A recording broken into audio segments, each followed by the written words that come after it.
elle n'est pas peu fière. Après le match France-Danemark, remporté par les Bleus le 26 novembre dernier, 2-1, lors du Mondial 2022, la chanteuse Gala a vu sa chanson Freed from Desire, hymne des années 1990, scandée par les joueurs de Didier Deschamps, au summum du bonheur, dans les vestiaires du stade. Une célébration qui, finalement, ne la surprend pas tant que ça comme elle l'a expliqué aux Parisiens, dimanche 4 décembre 2022.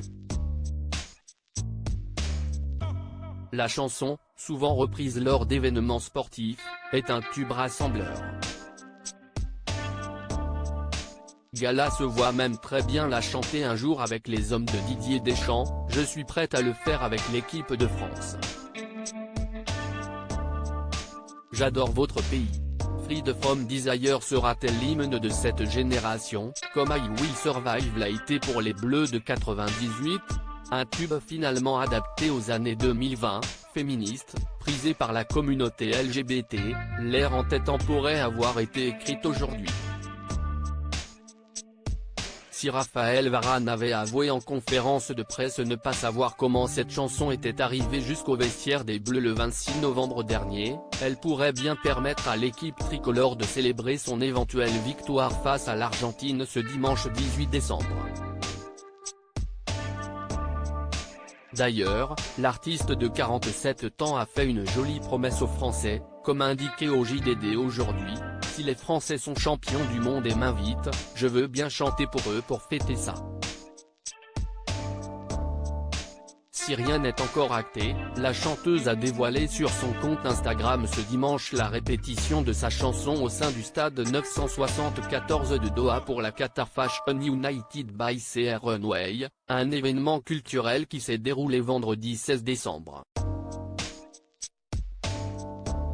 Reste à savoir si elle est restée sur place pour chanter son titre pour la France en cas de victoire. Réponse cet après-midi.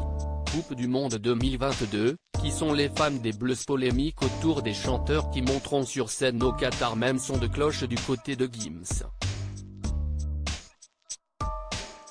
Ce dimanche 18 décembre, il va interpréter son titre Arbo en compagnie du chanteur portoricain Ozuna, lors de la finale de la Coupe du Monde à Doha.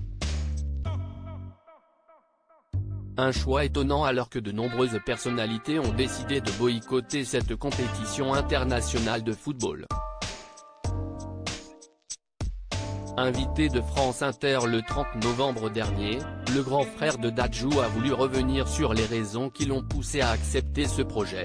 Il faut quand même savoir que ce contrat, la FIFA me le propose il y a un peu plus de 2 ans.